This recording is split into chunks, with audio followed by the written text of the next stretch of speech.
Ռուսաստանն արդեն ի վիճակի չէ պահպանել այն դիրքերը կամ այն կայսերական նկրտումները եւ հավակնությունները, որոնք շարունակում են հետապնդել ուրեմն Կրեմլին, եւ բնականաբար հիմա միջազգային հանրության ամբողջ ուշադրությունը գալիս է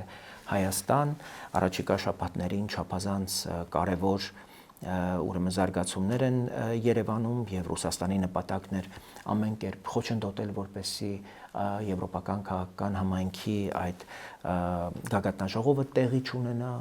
Երևանում, որովհետեւ հասկանում ենք նաեւ, որ այդ գագաթնաժողովը Երևանում անցկացնելը էապես ավելացնում է եւ բարձրացնում է Հայաստանի քաղաքական գինը, քաղաքական կշիռը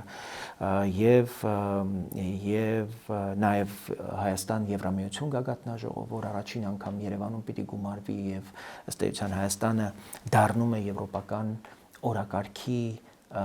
եւ եվրոպական պետությունների առաջնորդների կարևոր քննարկման առարկա, սա աշխարհաքաղաքական մեծ անցում է մի իրավիճակից դեպի բոլորովին այլ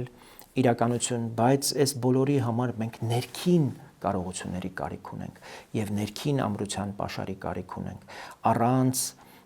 ներքին քաղաքական համակարգի առողջացման, առանց ներսում տնային անհրաժեշտ աշխատանքը իրականացնելու շատ բարդ կլինի արտաքին քաղաքական այսպիսի վճռական որոշումներ